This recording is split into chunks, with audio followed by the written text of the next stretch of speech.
Assalamualaikum warahmatullahi wabarakatuh.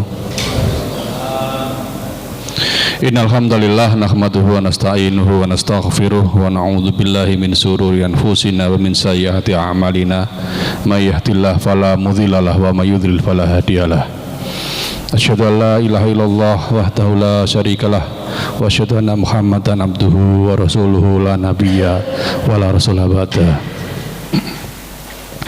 Bapak Ibu yang dimuliakan Allah, alhamdulillah kita patut bersyukur kepada Allah Subhanahu wa taala. Kita pada malam hari ini kita diberikan kenikmatan iman Islam, kesempatan dan juga kesehatan sehingga kita mampu untuk hadir di majelis yang semoga diridhai oleh Allah Subhanahu wa taala.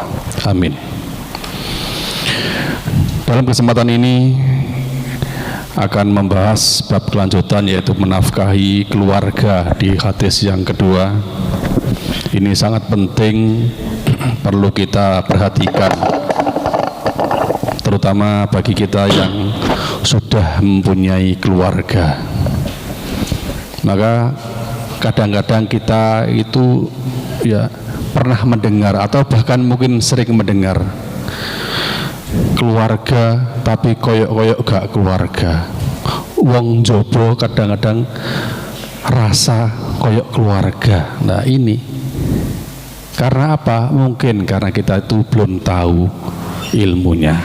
Nah pada malam hari ini akan dibahas oleh Ustadz Dr. Muhammad Hambal Safwan LCMPDI tentang bab menafkahi keluarga.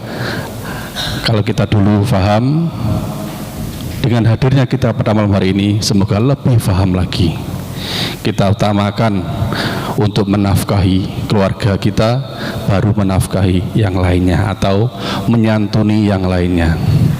Dan juga kami ucapkan terima kasih dan jazakumullah khairan kepada Bapak Ibu yang menjadi donatur di lampu atau PLN masjid ini. Ternyata juga membutuhkan dana ya bulanan. Semoga ya yang kita rasakan hari ini, dingin segernya pada malam hari ini karena ada AC ya, terang karena ada lampunya yang padang terang. Semoga yang menjadi donatur nanti di hari kiamat, di hari akhir ya diberikan kesejukan oleh Allah Subhanahu wa taala dan diberikan kelapangan atau cerah padang kubur dan nanti di akhiratnya. Amin Allahumma amin. Barangkali ada yang mau ikut menjadi donatur di PLN lampu masjid, bisa menghubungi beliau Ustadz Dr. Hambal. Bapak Ibu yang dimuliakan Allah Subhanahu wa taala, monggo kita simak dan nanti kalau ada pemaparan yang kurang jelas nanti bisa ditanyakan di sesi tanya jawab. Langsung saja kepada beliau Ustadz Dr. Hambal. Waktu sudah telah dipersilakan. Tafadhol Ustadz. Assalamualaikum warahmatullahi wabarakatuh. Alhamdulillah, salatu wassalamu ala rasulillah wa ala alihi wa sahbihi ajma'in. Yaqulu Rasulullah sallallahu alaihi wasallam fi marwahul Bukhari wa Muslim min hadithi Muawiyah radhiyallahu an, may yuridillahu bihi khairan yufaqihu fiddin. Alhamdulillah, kita bersyukur kehadirat Allah Subhanahu wa taala atas taufik dan nikmatnya kita bisa hadir di majelis ilmu ini. Dan kehadiran kita di majelis ilmu ini bukan karena kita ini para pengangguran, nggak ada kerjaan, waktunya longgar, tapi masing-masing dari kita punya kesibukan juga, punya pekerjaan juga, punya tugas-tugas. Tapi sengaja kita menyempatkan waktu untuk ngaji bareng, mengkaji hadis-hadis Nabi Sallallahu Alaihi Wasallam agar kita ini memperoleh petunjuk, mendapatkan cara pandang seperti cara pandangnya Rasulullah Sallallahu Alaihi Wasallam dalam memandang hidup ini. Ya. Karena banyak orang Islam tapi cara pandangnya itu adalah cara pandang kapitalis. Muslim, tapi cara mikirnya seperti orang kapitalis, ya. Semua pokoknya untuk nyari harta, anaknya pokoknya difokuskan nyari harta, ya. Kita tidak ingin seperti itu, karena dunia yang kita jalani hari ini itu adalah dunia yang lebih banyak tidak jelasnya, karena kita nggak ngerti ilmu gaib, ya. Lebih banyak tidak jelasnya, ya. Sampai orang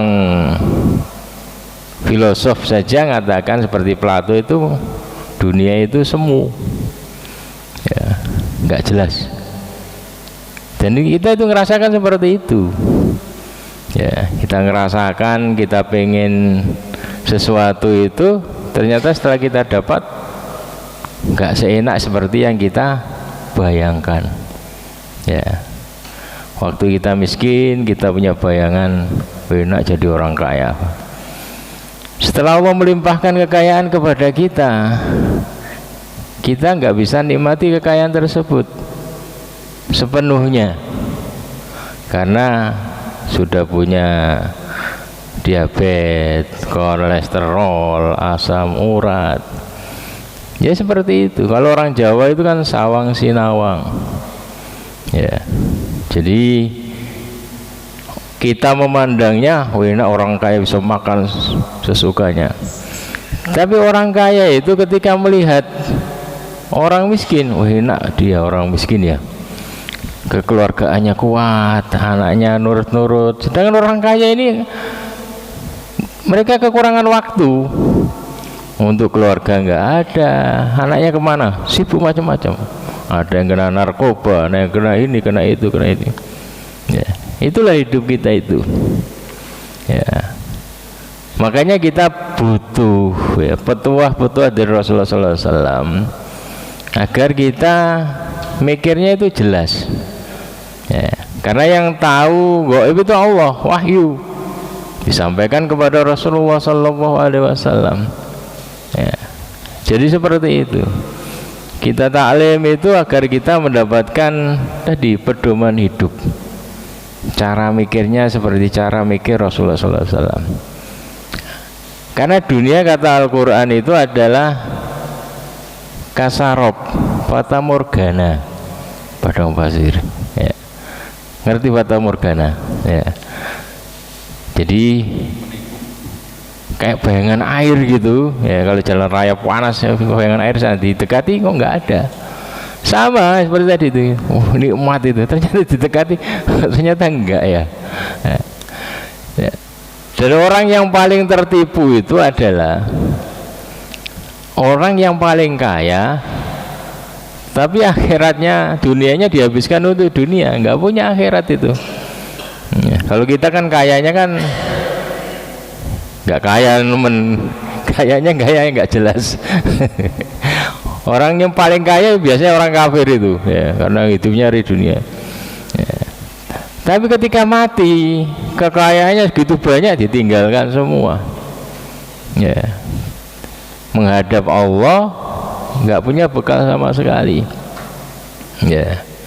Itu orang yang betul-betul tertipu. Makanya Rasulullah SAW katakan, atadruna marukufikum, bagaimana pendapat kalian siapa orang yang paling mandul di antara kalian? Kata para sahabat, orang mandul itu yang nggak punya anak, ya Rasulullah, man la yulad lah. Tapi kata Rasulullah SAW, itu bukan orang yang paling mandul, itu bukan, ya. Tapi yang paling mandul itu adalah man lam yuqaddim lahu waladan, ya. Dia punya anak, akan tapi tidak ada anak yang dia manfaatkan untuk akhiratnya nanti. Di akhirat dia nggak punya anak, ya. Kalau mandul di dunia, akhirat nggak punya, ya biasa, karena di dunia nggak punya anak.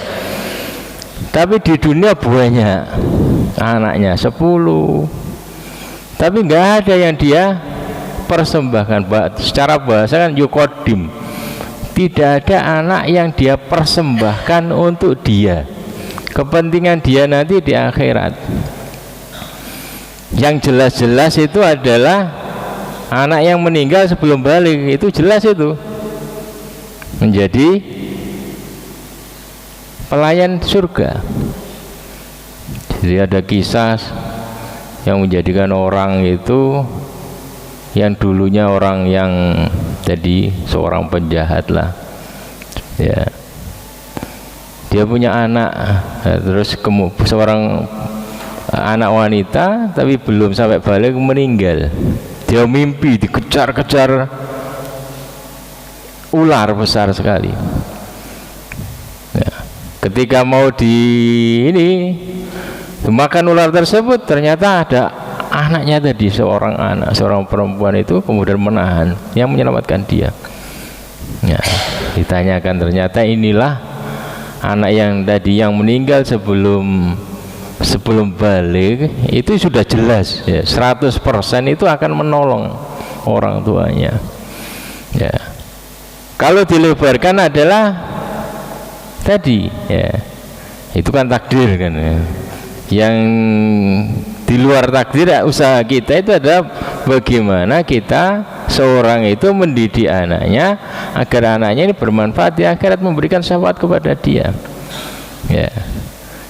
Jadi orang, kata Rasulullah SAW, orang paling mandul itu adalah orang yang di dunianya punya anak banyak, tapi semua anaknya dijuruskan untuk dunia, nggak ada yang bermanfaat bagi dia nanti di akhirat. Demikian juga orang yang paling rugi itu adalah orang yang paling kaya hartanya, tapi nggak ada yang dia titipkan ya untuk akhirat dia ya. Jadi cara pandang seperti ini itu nggak ada di ilmu dunia, bahkan kebalikannya. Jadi kalau yang kita santap tiap hari itu adalah ilmu dunia, nah kita masuk kepada orang-orang yang tertipu tadi itu. Makanya harus diimbangi dengan Quran hadis, memberikan cara pandang agar kita ini tidak sampai merugi. Punya anak tapi ternyata anaknya hilang semua, punya harta banyak tapi nggak ada yang dia titipkan untuk akhirat dia, itu yang paling merugi. Jadi kembali kepada tadi itu, dunia ini adalah serba tidak jelas ya. Kalau kita terbawa dengan ilmu dunia, masuk ke dalam situ. Tapi kalau kita ngikuti tadi keyakinan kita pandang dengan pandangan keimanan ya, kita selamat. Dari ketidakjelasan itu kita mendapatkan yang paling jelas ya. Jadi cara berpikir, cara memandang hidup seperti ini penting kita luruskan sesuai dengan petunjuk Al-Quran dan Sunnah. Karena yang ngerti perjalanan hidup kita itu adalah Allah Subhanahu wa Ta'ala ya.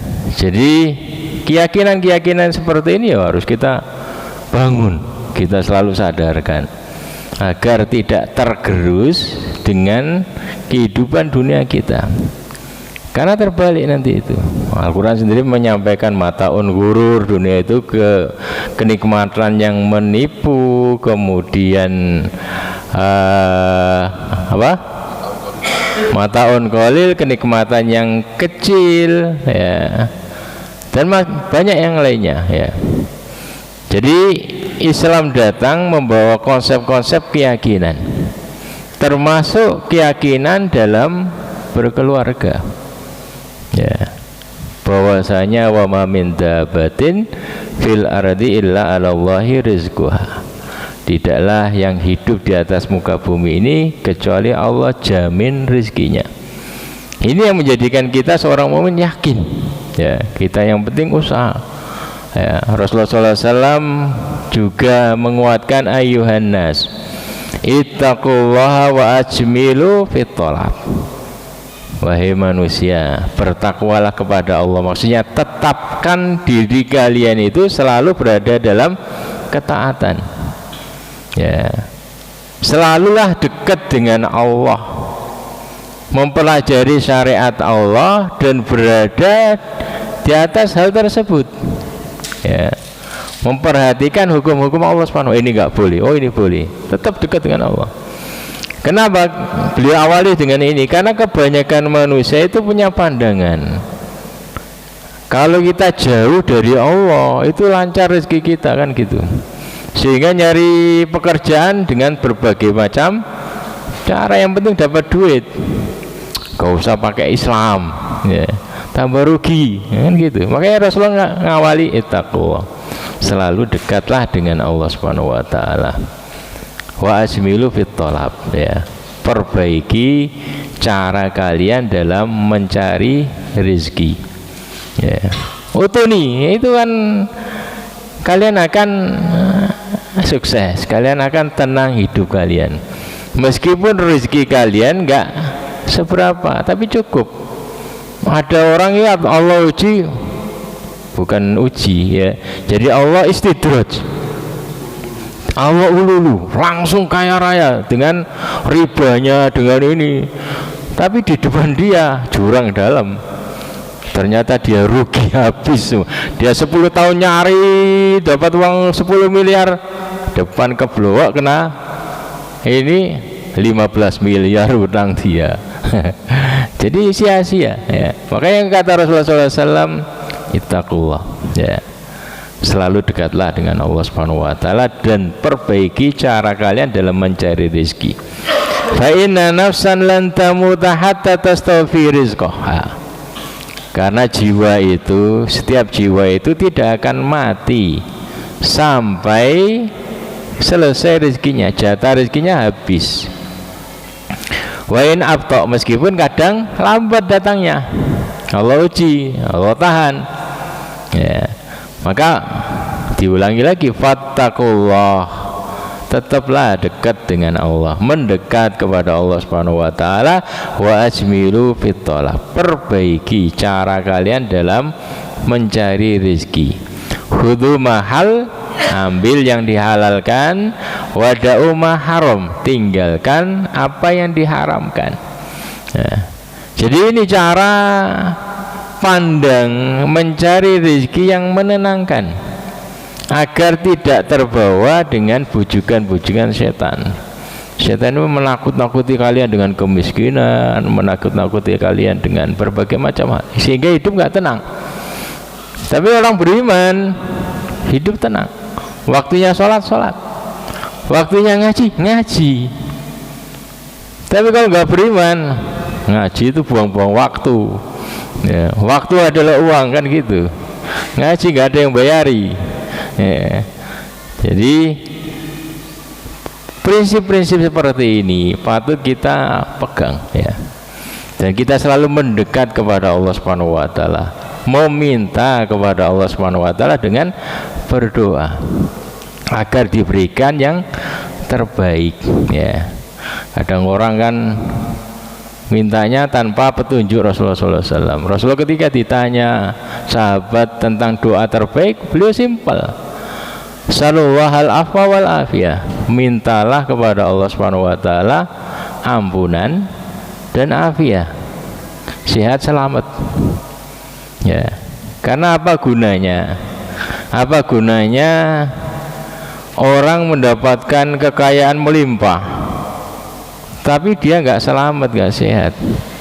Nah, dia minta betul-betul berambisi pengen kaya, setelah kaya orang yang tersayang dia, yang dia paling sayangi, ternyata nggak ada. Dia hidup sendiri, buat apa harta dia, kan gitu, ya.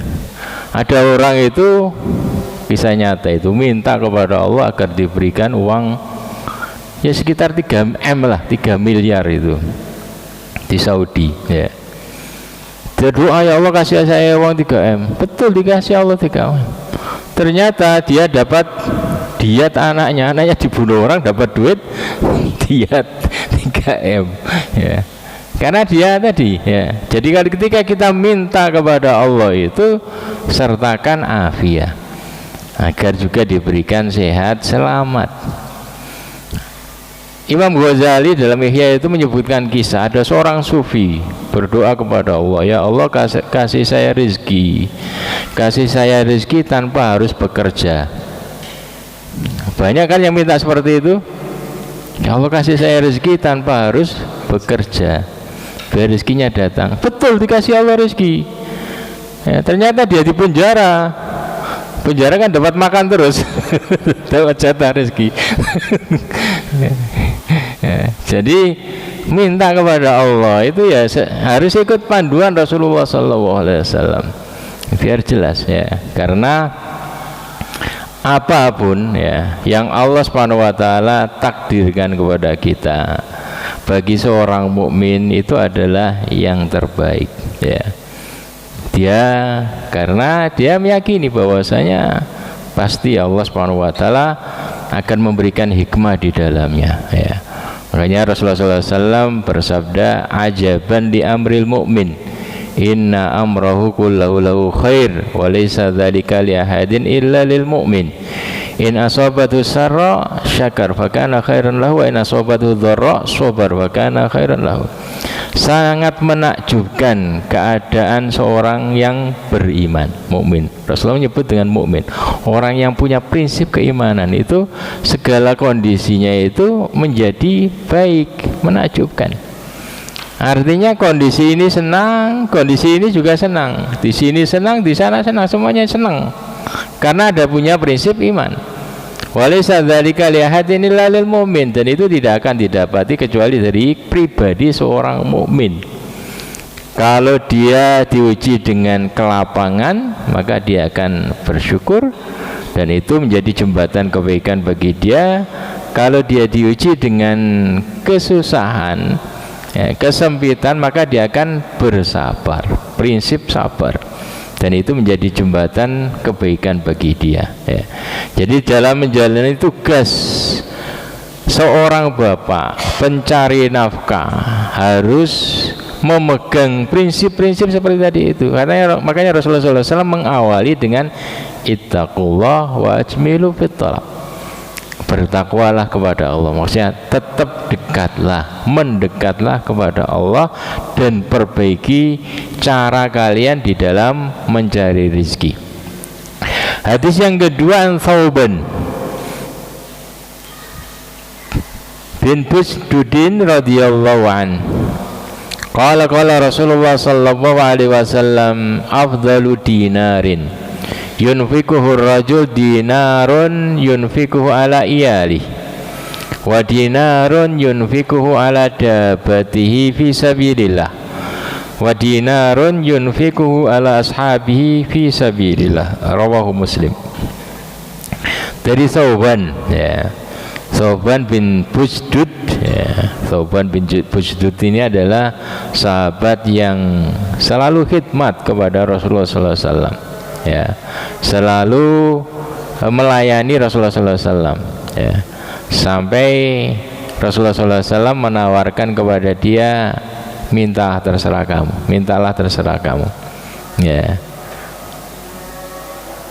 Maka Thauban ini mikir minta apa ya, karena Rasulullah itu kan mustajabud dakwah, minta apa ya. Kata Thauban setelah berpikir, kalau dunia maka kecil itu. Maka dia kemudian berkata, uridu murafaqataka fil jannah, saya ingin bersamamu di surga ya, gak tanggung-tanggung ya. Maka kata Rasulullah SAW, minta yang lain.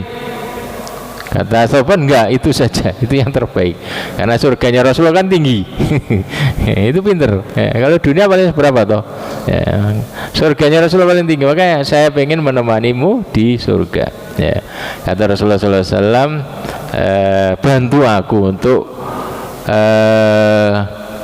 membantu apa yang kau minta ini dengan bikasratis sujud, perbanyak sujud agar Allah Subhanahu wa taala memberikan apa yang kau minta ini ya. Jadi beliau mendapatkan keberkahan tersebut dengan berkhidmat, selalu berkhidmat kepada Rasulullah SAW. Ia menuturkan Rasulullah sallallahu alaihi wasallam bersabda, afdalu dinar yunfiquhu rajul, ya, uang yang terbaik. Dinar itu adalah uang emas, ya, uang terbaik yang dinafkahkan oleh seorang laki-laki adalah dinarun yunfiquhu ala iyali, ya, uang yang dia pakai untuk menafkahi keluarga dia, untuk menafkahi istri dia, menafkahi anak dia, menafkahi kerabat dia, ya, yang membutuhkan. Artinya ini yang paling banyak pahalanya. Afdal itu adalah yang paling besar pahalanya. Artinya Rasulullah SAW mengajarkan kepada kita cara berpikir yang teratur, ya. Jangan sibuk dengan yang lain dulu, mulailah dari ini, ya, keluarga. Jadi kalau setiap orang memperhatikan cara berpikir seperti yang diajarkan oleh Rasulullah SAW ini, maka makmur, ya. Keluarga Islam itu akan makmur karena orang memperhatikan betul bagaimana keluarganya. Maksudnya kalau keluarga di sini lebih utama lagi adalah anak istri dia. Artinya bagaimana dia mencukupi kebutuhan pangan, kebutuhan papan rumah, kebutuhan sandang, ya. Terlebih agama, ya. Tapi kalau yunfikuhu, nah, itu lebih kepada dia mengeluarkan, ya.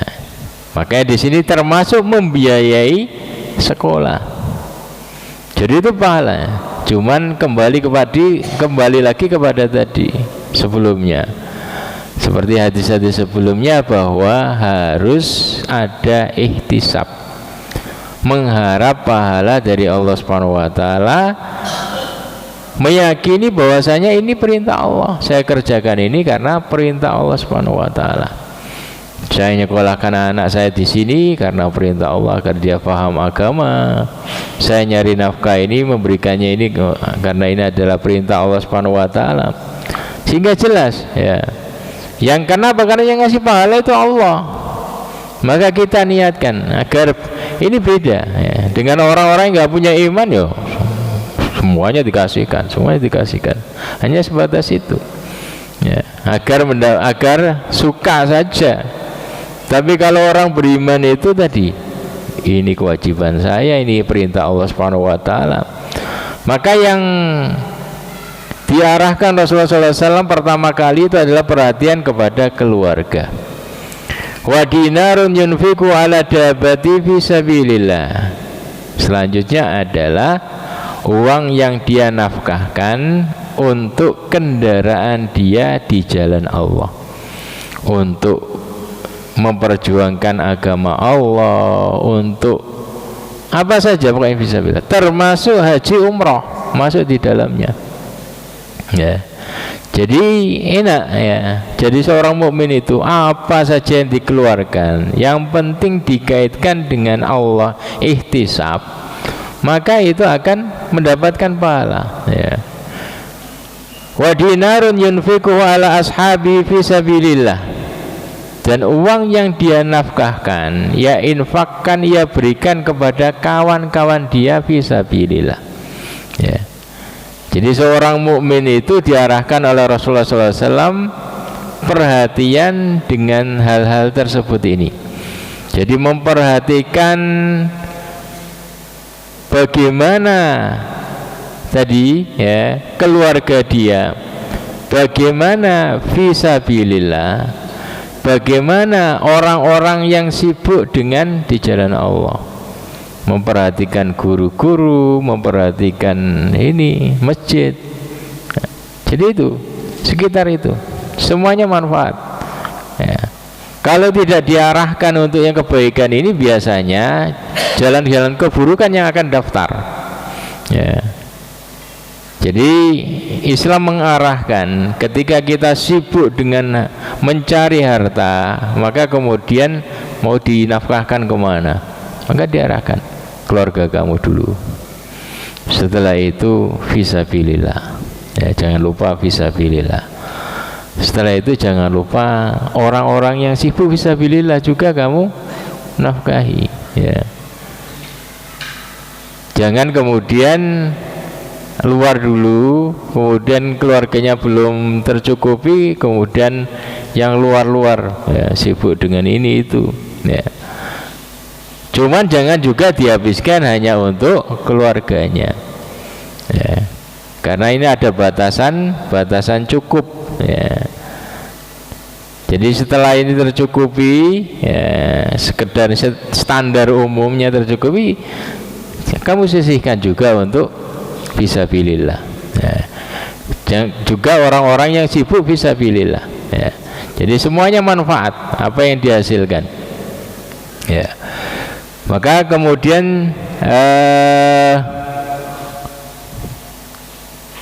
dalam hadis yang lain, ya, innaka lan tunfik nafaqatan tabtaghi biha wajhallah illa ujirta 'alaiha. Jadi Rasulullah SAW mengingatkan saat kita menafkahi keluarga kita itu harus ada ihtisab. Tidaklah engkau mengeluarkan nafkah dengan mengharap pahala dari Allah Subhanahu wa taala kecuali engkau akan diberi pahala. Hatta ma taj'al fi infratik, sampai yang kau berikan untuk menyuapi istri kamu. Dalam riwayat Bukhari Muslim, innal muslim idza anfaqa ala ahlihi nafaqatan wa huwa yahtasibuha kanat lahu shadaqah. Seorang muslim itu jika dia menafkahi keluarganya dan wa huwa yahtasibuha, dan dia mengharap pahala darinya, kanat lahu shadaqah, maka itu bernilai sedekah, ya. Jadi harus ada kesadaran, ini tanggung jawab saya, ya. Jangan kemudian saya yang penting perut saya kenyang sudah selesai, enggak, ya. Rasulullah SAW mengingatkan kafa bil mar'i itsman ayyudayya may yaqut, ya. Cukup seseorang itu dikatakan berdosa kalau dia menterlantarkan orang yang dia kafil, yang menjadi tanggungan dia, ya. Punya istri, punya anak, ya. Jadi kadang Rasulullah SAW memberikan ancaman seperti ini, kadang juga memberikan tadi pujian, semangat, ya, agar kita ini ihtisab, kemudian diancam, ya, agar apa? Agar tumbuh tanggung jawab, nggak enak-enakan tidur, ya. Punya tanggung jawab tapi kemudian yang penting mau tidur gak kerja, enggak, ya. Jadi Islam itu memberikan kesadaran penuh untuk tadi ini. Yang pertama, kamu perhatikan keluarga kamu. Kamu ketika siap untuk menikah, maka bertanggung jawab penuh atas istri kamu, atas anak kamu, sehingga semangat kerja. Dan ini menjadi apa? Menjadi motivasi kuat untuk bisa mengerjakan pekerjaan-pekerjaan berat, ya. Jadi motivasi kuat, ya. Jadi banyak pelajaran yang bisa kita peroleh dari hadis ini. Yang pertama, tingkatan dalam membelanjakan harta sebagaimana dalam hadis ini adalah, yang pertama adalah keluarga. Yang kedua adalah aktif fisabilillah. Yang ketiga adalah menyantuni atau mengkafil mereka yang sibuk fisabilillah. Maka seorang mukmin tertuntut untuk mampu, ya, tertuntut untuk kuat. Karena faqidu syai' la yu'ti. Orang kalau nggak punya sesuatu, dia nggak akan bisa memberi, ya. Faqidu syai' la yu'ti. Orang kalau nggak punya uang, dia nggak bisa sedekah. Sedangkan ini anak saya butuh makan, butuh beli seragam, butuh bayar sekolah, macam-macam, ya. Sehingga menuntut berpikir gimana mendapatkan harta, ya. Sehingga ketika hal tersebut menjadi pikiran dia, kemudian dia minta kepada Allah Subhanahu wa taala, maka Allah bukakan jalan, ya. Jadi al-mu'minul qawi khairun wa ahabbu ilallahi minal mu'min adh-dhaif wa fi kullin khair, ya. seorang mukmin yang kuat, mampu menafkahi keluarganya, mampu menyantuni fisabilillah, menyantuni orang-orang yang sibuk fisabilillah, itu baik, lebih baik dan lebih dicintai oleh Allah Subhanahu wa taala daripada mukmin yang lemah. Tapi kulil khair, meskipun selama dia ini mukmin yang lemah, mukmin yang kuat, selama ada keimanan itu ada kebaikan. Nah, kemudian Rasulullah SAW melanjutkan, ista'in billahi wala ta'jaz, ya, minta tolong kepada Allah Subhanahu wa taala, jangan lemah semangat, jangan putus asa, ya. Jadi kalau kalian punya tekad, tawakal Allah, semangat, ya. Mau nyekolahkan anak, bismillah, tawakal Allah, tapi usaha terus hingga Allah bukakan jalan, ya. Jadi rezeki itu terkadang sesuai dengan kebutuhan kita. Ketika kebutuhan kita banyak, Allah bukakan banyak rezeki, ya. Anak kita butuh ini, butuh itu, butuh ini, butuh ini untuk kebaikan, Allah bukakan pintu-pintu rezeki, ya. Karena wa ma min dabatin fil ardi illa 'ala Allah rizquha. Dalam hadis Rasulullah sallallahu alaihi wasallam bersabda, innallaha yuhib al-ghani at-taqi al-khafi, ya. Allah itu suka hamba yang kaya, yang mampu, ya, tapi dia taki. Orang kaya tapi dia bertakwa. Kan banyak orang kaya tapi nggak bertakwa, seenaknya sendiri, ya. Orang kaya tapi bertakwa, dia cukupi keluarganya, masjid dia tanggung, sekolah dia tanggung, anaknya sudah cukup, cari anak yatim, dia nafkahi, dia sedekahi, dia tanggung, dia kafil. Itu namanya mukmin yang ghani, yang taqi. Ditambah lagi al-khafi, yang menyembunyikan, nggak suka ketenaran. Soalnya penyakitnya orang kaya itu harus apabila diumumkan, nggak diumumkan nggak tak sumbang, ya. Jadi ini kata Rasulullah SAW, inna Allah yuhib al-ghani at-taqi al-khafi, ya. Dalam hadis yang lain riwayat Ibnu Majah, inna Allah yuhib al-faqir al-muta'afif abal iyal. Allah juga suka seorang hamba yang fakir tapi muta'afif, dia berusaha bekerja semaksimal mungkin agar tidak sampai meminta-minta. Ta'afif itu, ya, dia miskin tapi berusaha bekerja terus. Abal iyal, anaknya banyak, ya. Itu juga Allah suka. Dia berusaha semaksimal mungkin bekerja agar tidak minta-minta, mencukupi keluarganya semampu dia, ya. Dan dari situ Allah SWT memberikan keberkahan, diantaranya adalah Allah memberikan maghfirah, ampunan. Dalam riwayat Tabrani, minadz-dzunub dzunubun la yukaffiruha illal ham bitolabil ma'isyah.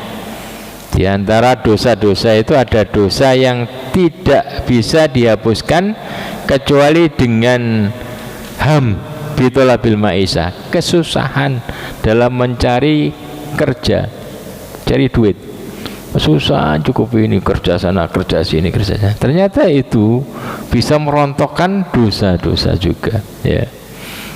Dalam hadis yang lain riwayat Abu Dawud, Nabi Sa'id Al-Khudri qala man ala thalatha banat fa addabahunna wa zawwajahunna wa ahsana ilaihinna falahul jannah.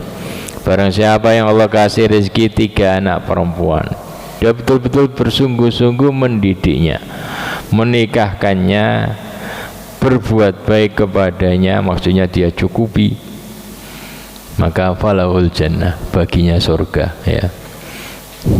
Jadi ini adalah seorang mukmin dalam memandang hidup, ya. Dia akan semangat bekerja untuk mencukupi keluarga dia. Dia tidak akan putus asa karena dia bersandar kepada Allah Subhanahu wa taala. Kemudian yang kedua, pelajaran yang kedua, bahwa yang wajib lebih didahulukan daripada yang sunnah, ya. Kalau nggak mampu nyumbang masjid ya nggak apa-apa. gak mampu nyumbang para ustadz guru ngaji juga gak apa-apa, yang penting jangan lupa bayar SPP anak. Kadang Masya Allah ya, Al-Ikhlas itu bengok-bengok itu. Kenapa? Karena SPP yang nunggak itu 1 sampai 1 M. 2 bulan yang lalu dulu 800 juta, sekarang sudah masuk 1 M ya.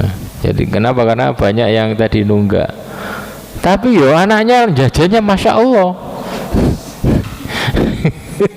Dikirim jajan Masya Allah, disambangi terus, tapi bayar nyicil ke pondok ya enggak, ini itu keliru ya. Yang wajib itu bayar SPP-nya, karena itu untuk ngasih makan anak, nggak usah dikasih jajan nggak apa-apa ya, karena dapat makan 3 kali ya. Jadi itulah kadang kita itu cara berpikirnya keliru, makanya harus rajin ngaji ya. Yang wajib lebih didahulukan daripada yang sunnah. Ngasih jajan anak itu sunnah, yang wajib bayar SPP-nya kan gitu ya. Jadi keluarga lebih diutamakan, tapi ya Allah ngiming-ngiming, intan surullah yang surkum ya, intan surullah yang surkum, jika kalian menolong agama Allah maka Allah akan tolong kalian. Jadi jika kalian juga sempatkan infak, kenapa kok kamu infak padahal kebutuhan kamu belum cukup? Dengan infak ini semoga Allah Subhanahu wa taala tambah melapangkan rezeki saya. Karena intan surullah, jika kalian menolong agama Allah, Allah akan tolong kalian ya. Yansurkum, itu pasti ya. Oke, banyak kisah-kisah dari para pendahulu kita menjadi contoh yang baik bagi kita, bagaimana mereka memuliakan para ulama agar anak-anak mereka ini di kemudian hari menjadi orang-orang hebat. Silakan azan dulu.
أشهد أن لا إله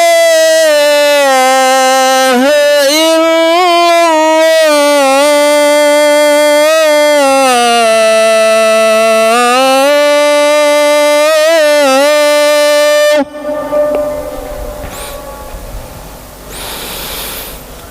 أشهد أن لا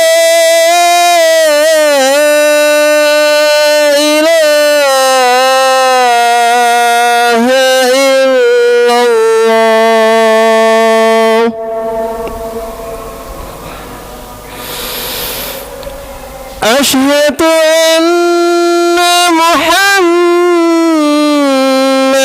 رسول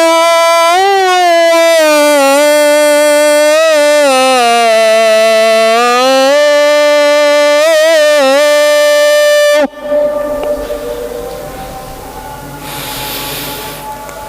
أشهد أن محمد رسول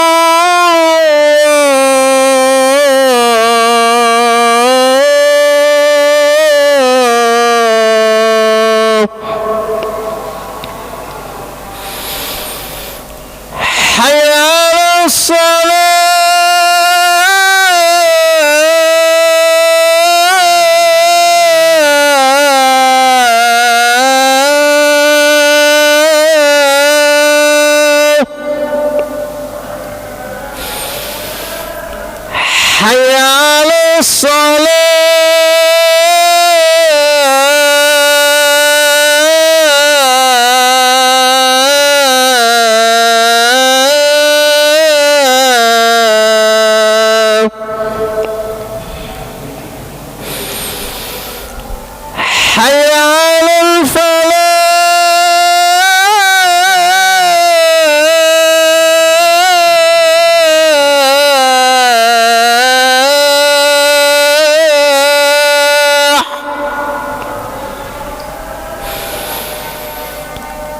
حي على الفلاح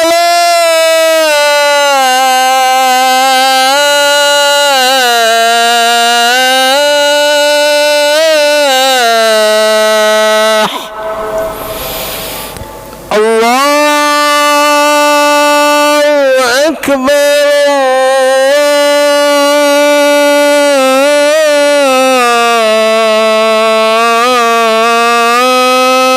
الله أكبر لا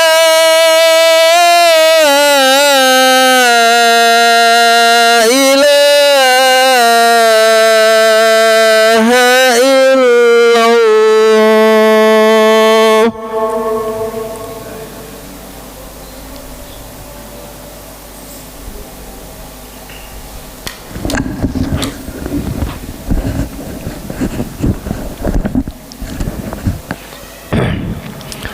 Ya, kita lanjutkan sebentar.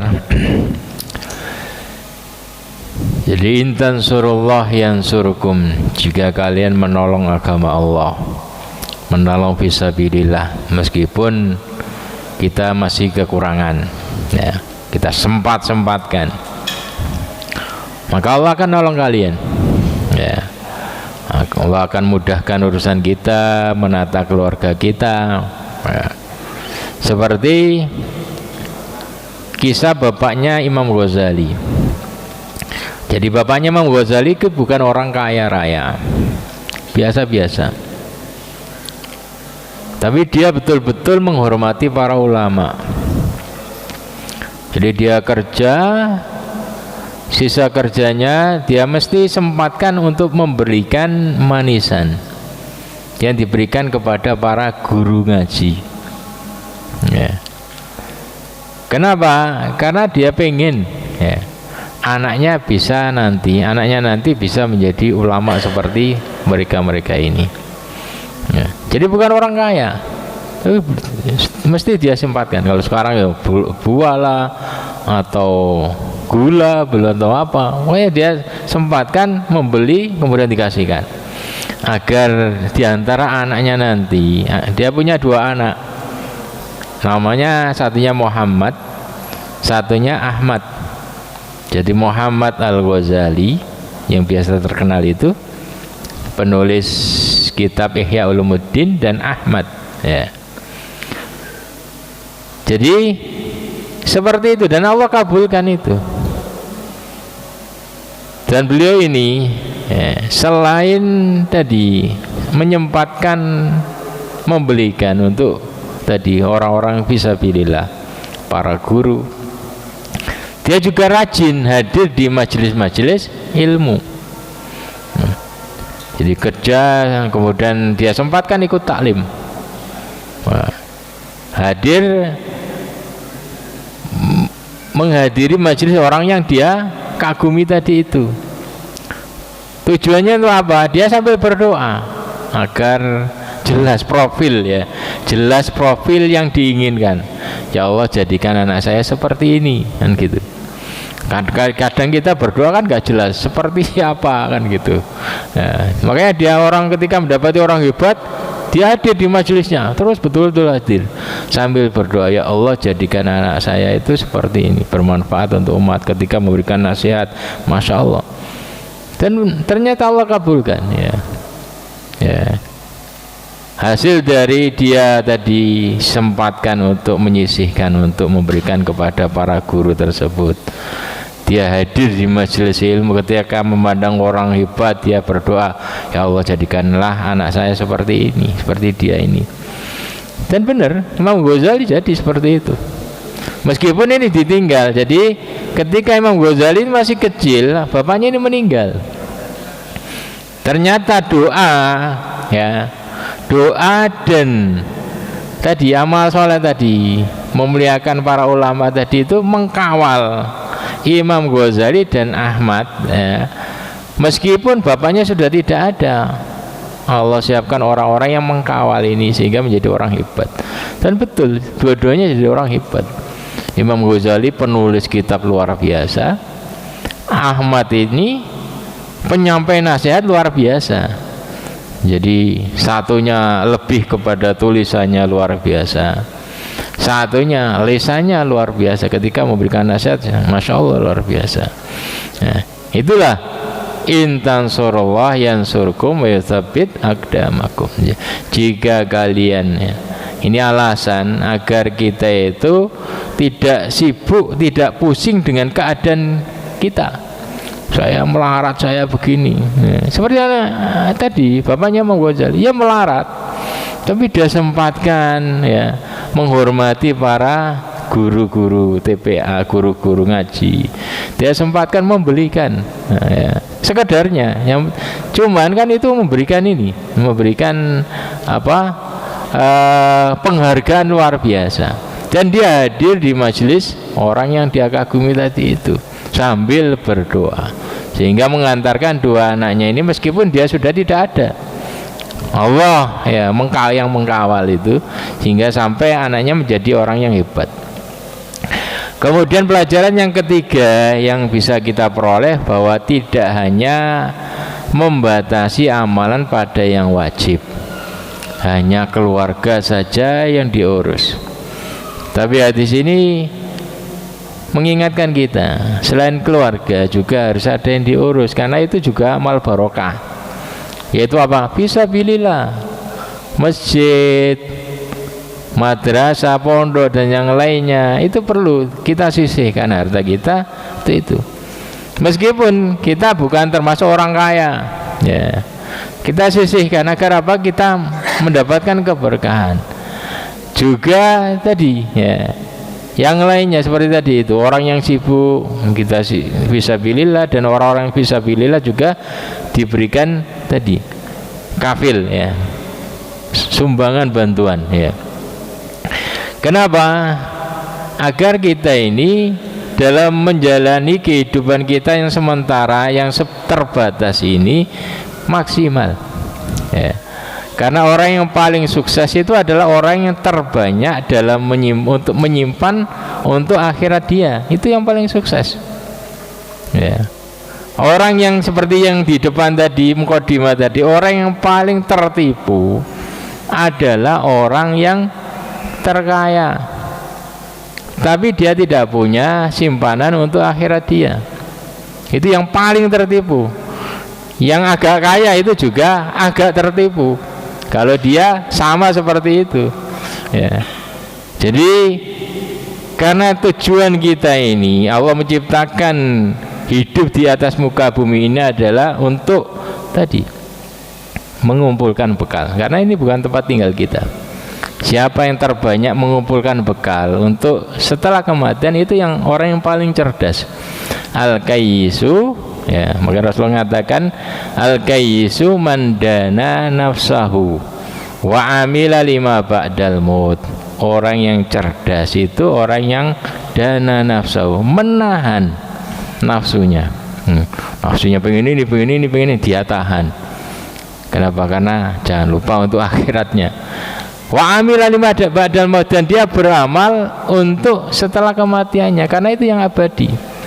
Yang terbanyak simpanannya itu yang terbaik, orang yang paling sukses dalam menjalani hidup, ya. Sedangkan dunia kita ini, ya, sebaliknya, ilmu dunia kita itu kamu harus mikir ini agar sukses duniamu, bangun duniamu.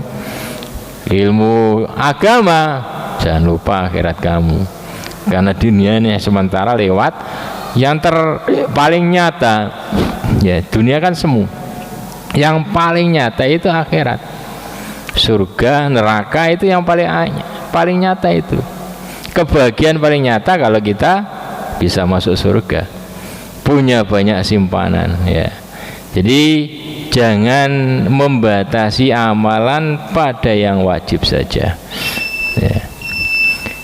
Jadi itu beberapa pelajaran yang bisa kita peroleh dari hadis ini. Semoga kita bersemangat untuk bekerja, mencari rezeki, sehingga kita bisa menafkahi keluarga kita, bisa untuk fisabilillah, dan bisa untuk membantu orang-orang yang sibuk fisabilillah. Demikian, semoga bermanfaat.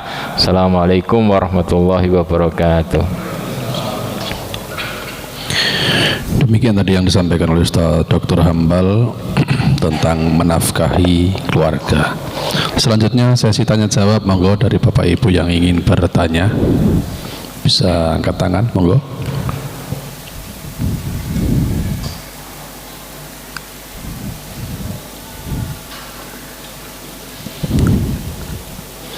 Ya, sambil menunggu Ustaz, saya ingin bertanya. Dari penjelasan Ustaz tadi, yaitu mengenai tanggung jawab menafkahi keluarga, itu tadi kan banyak apa itu dari penjelasan antum, kita sering salah kaprah di dalam mengutamakan mana yang harus didahulukan, kemudian selanjutnya dan selanjutnya. Seperti contoh tadi, menyekolahkan anak atau memondokkan anak, mendidik anak. Nah, itu kan memang butuh biaya, seperti di sekolahan atau di tempat yang lainnya. Sampai ya ini mungkin wajar atau apa itu rahasia umum, banyak yang menyuplai jajanannya daripada yang utama, yaitu SPP lah bahasanya, SPP. Nah, itu bagaimana Ustadz ketika seorang anak itu sampai nanti lulus, sudah meninggalkan tempat pendidikannya, tapi masih punya sangkutan hutang terhadap itu, apakah masih dipertanggungjawabkan terus Ustadz? Iya. Ya tergantung pondoknya. Kalau pondoknya mengikhlaskan ya tapi kalau pondoknya nggak mengikhlaskan, ya tetap menjadi tanggungan ya. Jadi jangan menganggap remeh ya. Jadi kalau kita itu menganggap penting, itu biasa Allah mampukan. Seperti kita menyekolahkan anak di luar ya, kuliahkan ya, waktunya bayar, kalau nggak bayar akan di DO, langsung dibayar. Kita usahakan sana sini, ternyata ya bisa sampai selesai. Ketika kita nganggap remeh, itu yang penyakitnya. Padahal Rasulullah SAW bersabda, matlul ghani zulmun, menunda-nunda pembayaran bagi orang yang sudah mampu itu adalah bentuk kezaliman ya. Dan zalim itu menyusahkan diri sendiri. Nah, makanya hidupnya mesti susah kalau modelnya seperti itu. Tapi kalau dia tanggal 1 bismillah bayar, belum ada, apa saja dia usahakan, Allah mudahkan.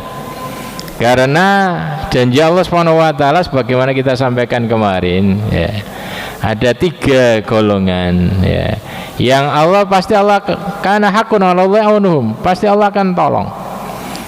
Yang pertama, yang salah satu diantaranya adalah al-mukatab yuridul afaf ya, al-mukatab yuridul afaf ya. Jadi al-mukatab seorang budak yang mau membayar kebebasan dirinya, memerdekakan dirinya dengan sejumlah uang, dia bekerja untuk biar bisa merdeka. Nah, masuk di dalamnya adalah orang yang punya hutang, pengen betul-betul membayar, Allah mudahkan. Jadi jangan lupa kembali kepada Allah. Kita punya hutang apa saja, insya Allah akan Allah mudahkan.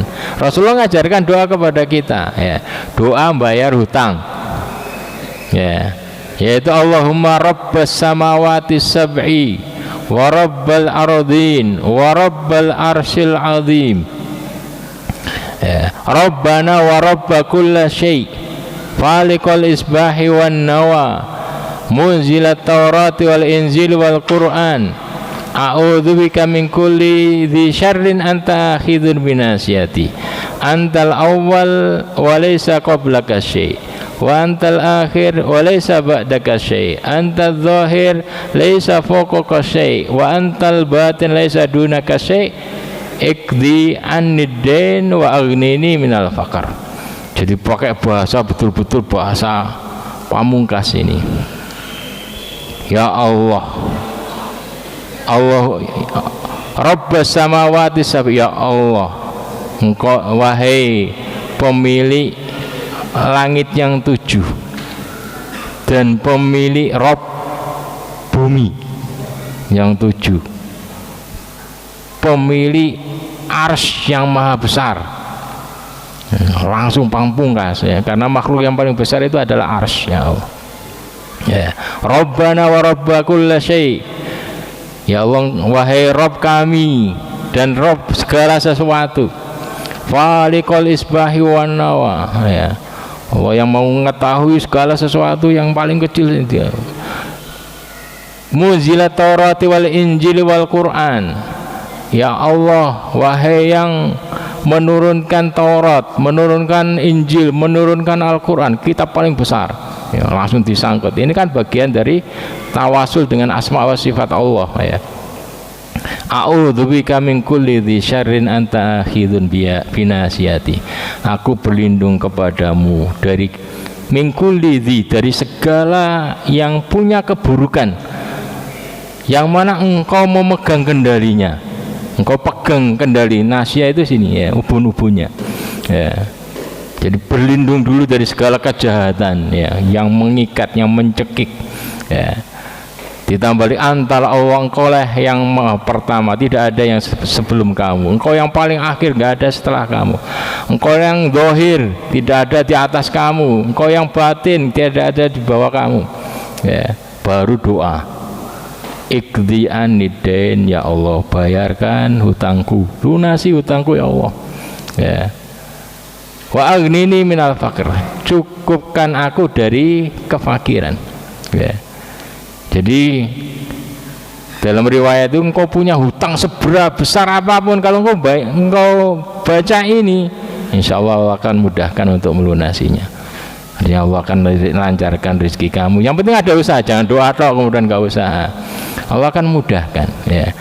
Masing-masing dari kita kan punya hutang toh. Ini nggak punya hutang. Itu baca doa itu, insya Allah Allah akan mudahkan itu. Ya, terkadang orang itu hanya putus asa, hutangku sudah banyak. Padahal Rasulullah SAW memberikan solusi. Jadi yang penting tadi itu wanti-wanti dari Rasulullah SAW, matlul ghani zulmun, menunda-penunda pembayaran bagi orang yang sudah mampu. Mampunya bayar separuh ya. Yang penting jelas ya. Matlul ghani zulmun itu adalah buah kezaliman, dan kezaliman itu akan menyusahkan diri kita sendiri. Ya. Ya, saya sambung sedikit lagi Ustaz. Nah, ini ketika anaknya nanti ini sudah besar, ya, entah nanti orang tuanya sudah meninggal atau belum meninggal, itu kan, nah kalau sudah meninggal kan biasanya dikasih tahu, barangkali ada sangkut paut masalah hutang piutang, silakan berhubungan dengan keluarganya. Nah, ketika anaknya ini sudah besar dan dia tidak mengetahui bahwa ternyata mungkin tadi dalam masa pendidikannya ada yang sangkutan hutangnya masih ada, itu sangkutannya kepada si orang tua atau kepada anaknya, walaupun anaknya tadi sudah besar, atau mungkin bahkan sudah kaya anaknya, tapi kan anaknya kan nggak ngerti Ustaz, bahwa pada waktu dulu dia waktu masih belajar punya sangkut paut masalah hutang di pendidikannya. Ya, memang yang hutang itu adalah orang tuanya, tapi seorang anak yang baik itu adalah anak yang bakti kepada orang tuanya. Jangan kemudian dia cuek, itu kan bapak yang hutang, bukan saya. Nah, itu bukan anak yang soleh. Masing-masing dari kita, apalagi dipondokkan, kan tujuannya adalah menjadi anak yang soleh. Jadi kalau anaknya nggak soleh, jangan salahkan, dia hutang kok. Dia zalimi pondok kan ngono. Ya, itu salah satu penyebab ya. Jadi meskipun yang hutang orang tua, tapi anak yang soleh itu adalah anak yang bakti kepada kedua orang tua. Dan harta anak itu hakikatnya milik orang tua. Jadi kalau orang tua ngambil ngasihkan ke pondok dari harta anaknya, sah-sah saja. Karena Rasulullah SAW bersabda, anta wa maluka li abika, kamu dan harta kamu semuanya itu milik bapakmu.